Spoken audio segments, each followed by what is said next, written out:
What if I told you that the most powerful form of conquest in the modern world doesn't require armies, invasions, or even threats? What if entire nations, from superpowers to developing countries, can be quietly steered, controlled, and reshaped without a single shot being fired? Here's the mystery. Why do countries with the fastest growing economies somehow remain the most indebted? Why do nations that haven't fought a war in decades still bleed billions in interest payments year after year? And why does global debt keep rising even during economic booms, as if someone or something wants it that way? Because behind every government, behind every financial crisis, behind every bailout, there exists a silent mechanism. A system designed not to help nations grow, but to ensure they never escape. This is the story of how debt chains took over the world, how they are strengthened every single year, and how they dictate the future of countries, all while remaining almost invisible. Let's begin. Set the stage, background, history, and the shadow system. To understand how we arrived here, we need to rewind to a time when money was still a physical promise. Gold, silver, and coins backed by tangible metal. Back then, a country could only spend what it physically owned. There was no debt ceiling, no bond markets, no quantitative easing. War was expensive. Expansion was limited, and governments had to live within their means. But everything changed when the world embraced a new idea, one that seemed harmless at first, but turned out to be one of the most consequential decisions in human economic history: the idea that governments could borrow endlessly. This shift didn't happen overnight. It was engineered by central bankers who promoted stability through controlled debt, political leaders who needed money without raising taxes, international institutions that could lend with conditions attached, global markets that learned to profit from national debt like a product, and slowly debt stopped being a temporary solution and became a permanent feature, then a weapon, then a chain. The twist: these chains don't look like chains.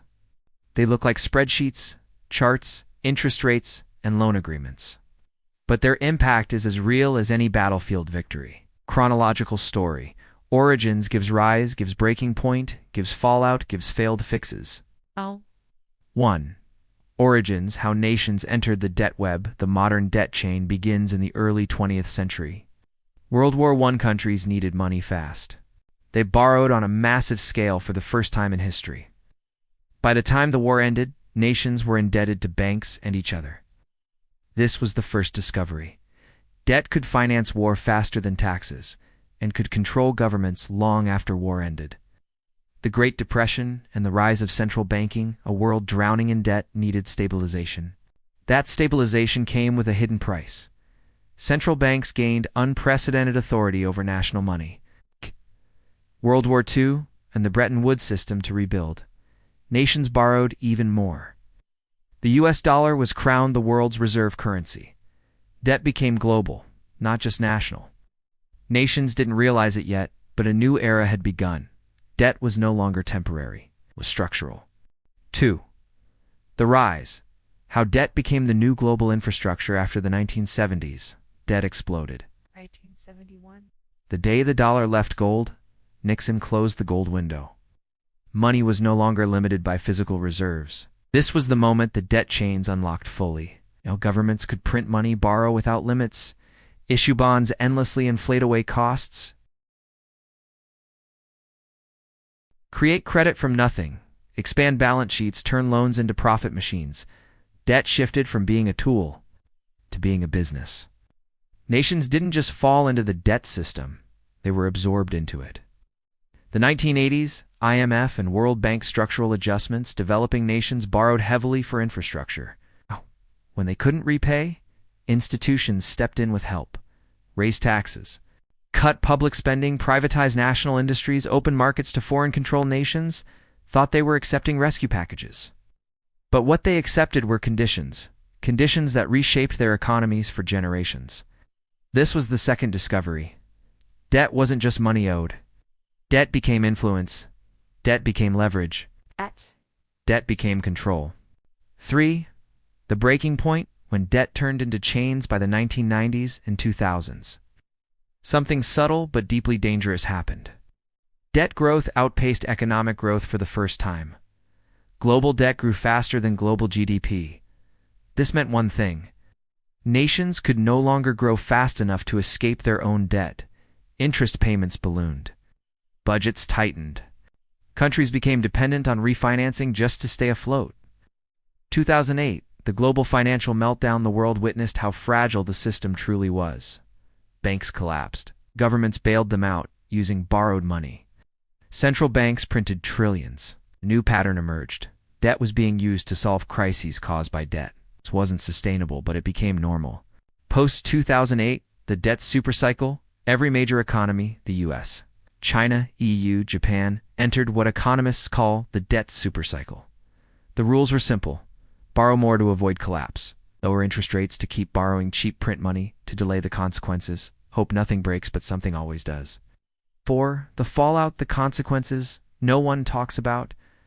Debt chains don't snap suddenly. They tighten slowly. Here's how they exert control today. Countries lose policy freedom. A nation heavily indebted must keep interest rates high or low depending on creditors' shape, budgets around interest payments. Sacrifice social spending to avoid default, accept foreign oversight in extreme cases. This is modern-era subtle domination. Nations become dependent on global markets if bond investors panic. Country collapses, even if nothing physically changed. If rating agencies downgrade, borrowing becomes impossible overnight. If central banks raise rates, debts triple in cost instantly. This is the quiet power shift no one voted for. Citizens pay the price. Not governments. Debt hits ordinary people through higher taxes, reduced services, declining currency value, inflation, a shrinking job market, while the biggest banks grow larger. Nations shrink in autonomy. 5. Failed fixes. Why the solutions made things worse? Governments claim they are fixing the debt crisis. But every fix so far has strengthened the chains. Fix 1. Printing money. This dilutes currency value, causing inflation. People's savings evaporate first. Debt becomes cheaper, but real wealth collapses. Fix 2. Austerity measures. Cutting public spending slows the economy. Slower economy gives lower revenue, gives harder to repay debt. It's a trap disguised as a remedy. Fix 3. Restructuring debt. Restructuring isn't forgiveness. It's a reset with stricter rules, higher interest, and more outside control. Fix 4.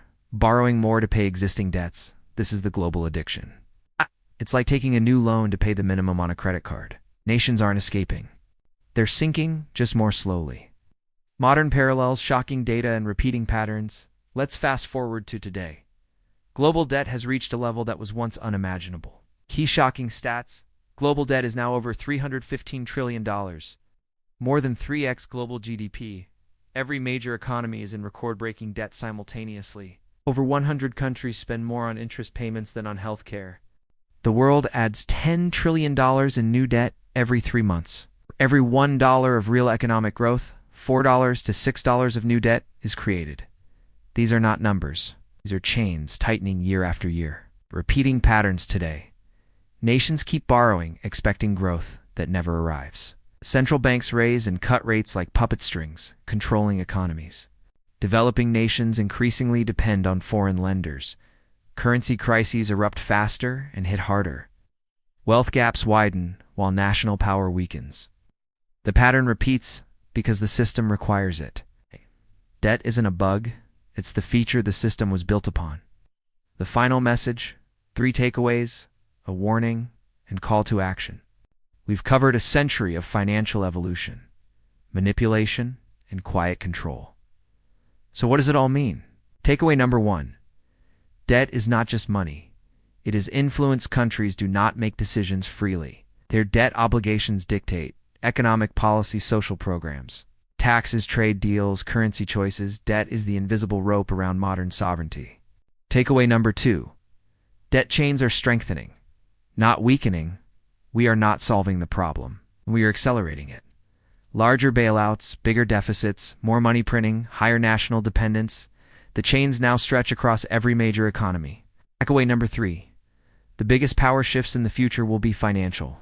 Not military. Nations won't be conquered with tanks. They will be cornered with interest rates. They will be weakened through inflation. They will be controlled through refinancing. The new battlefield is balance sheets. The new weapons are loans. The new victories are silent. Final warning, the chain breaks when someone stops believing debt systems rely on psychology. Belief that debts will be repaid, belief that money has value. Belief that markets are stable. If confidence cracks even a little, the entire structure destabilizes. History has shown repeatedly. Systems built on debt always fall the same way. Suddenly then, all at once. If you found this breakdown eye-opening and want more deep dives into the hidden mechanisms shaping global finance, make sure you like the video, comment your thoughts. Subscribe for more high-depth financial storytelling. This channel exposes the systems designed to stay hidden. The more people who understand them, the harder they become to abuse.